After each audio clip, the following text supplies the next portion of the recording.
So children, let's start our today's class. As I told you in the introduction video that today we are going to start the second chapter of political science, that is federalism.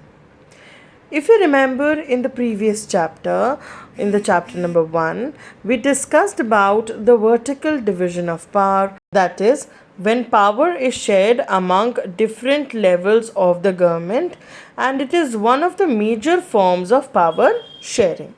Now, in the chapter, we also talked about the modern democracies, how there is sharing of power, and in this chapter, we also focused on the forms of power sharing. Apart from vertical division of power, we also talked about horizontal division of power. So, in this chapter, we will be basically focusing on this form of power sharing, that is, vertical division of power, when the power is shared among different levels of the government, and it is called as federalism. So, again, I will repeat, when there is division of power amongst the different levels of the government, it is called as federalism.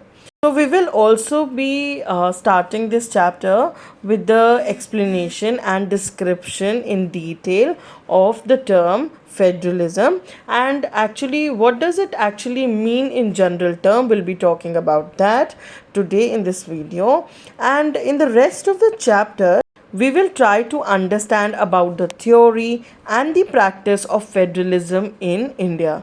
Basically, in this chapter, we will be focusing on federalism in India, and we will also be having a discussion regarding the federal constitutional provisions that are followed, and that are the analysis of the policies and the politics that has actually made strong or strengthened the federalism in practice.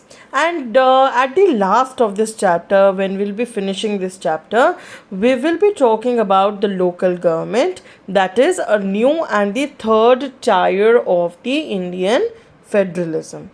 So children, let's begin with the chapter and our first topic, that is, what is federalism?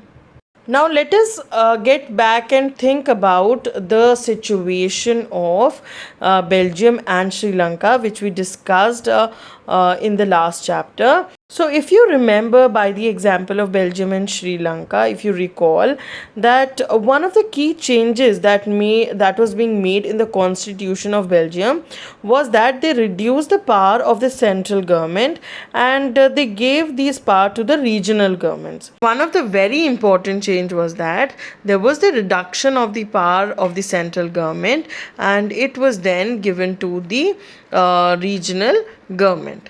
Now, not all the power, but some of the power was given to the regional government as well.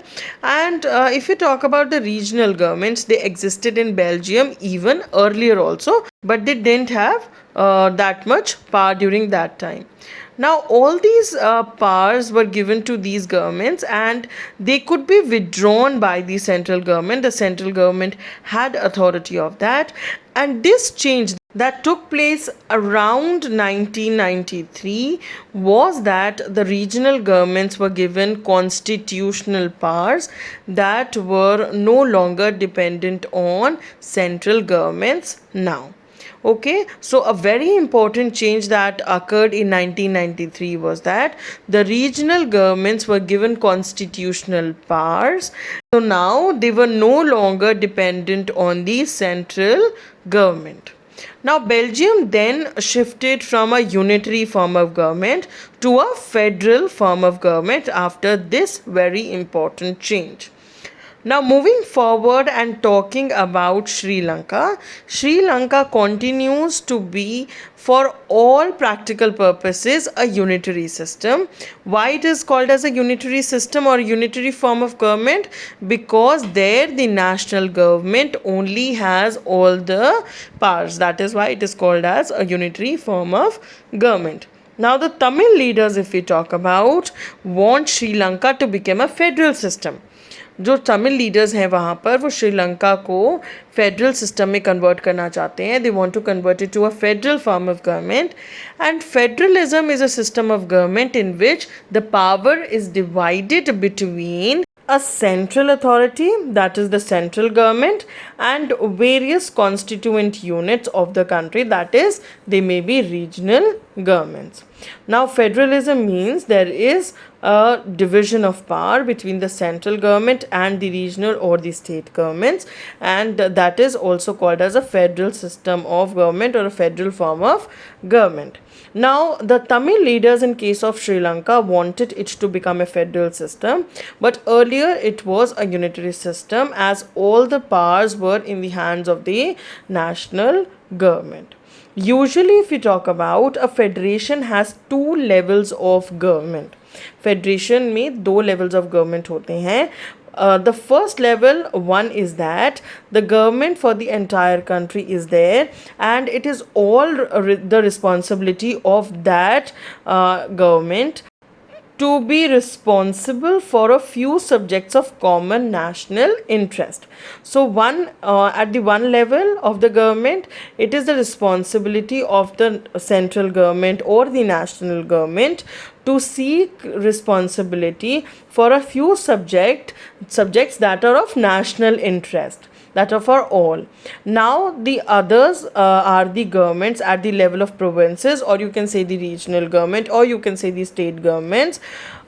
They look into the day-to-day administering of their own state. This is the work of the second level of the government, that they look into the matter of the day-to-day administration of their state and the state related subjects.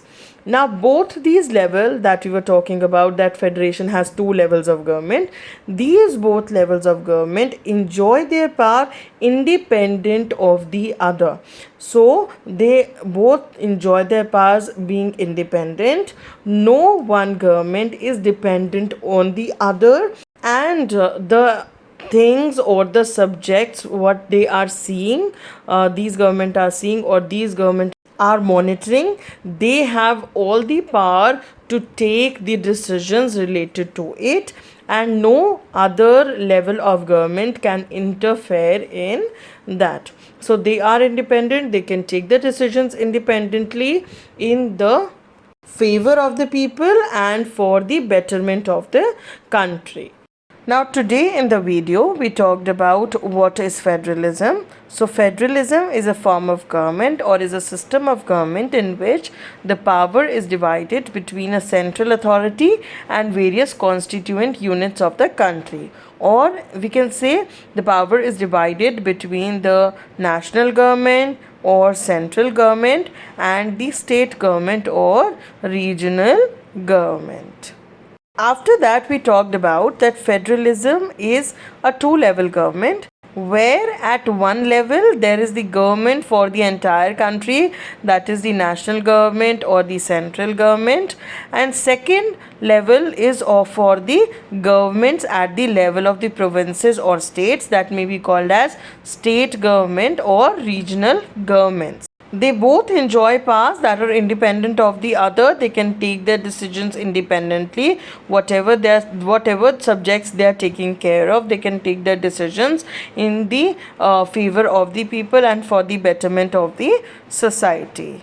And very importantly, the state government has the power of its own and is not answerable to the center in the subjects that it is taking care of. Now we also talked about the unitary form of government, which has only one level of government, and in that there are sub-units that are subordinated to it, that work under it, and the final decision making power lies in the one level of government with the central authority only or with the central government only, and the central government is the only government that can pass orders to the local government. The local government cannot take the decisions of its own, and the local governments work under the central government. So children, that's all for today. Thank you so much.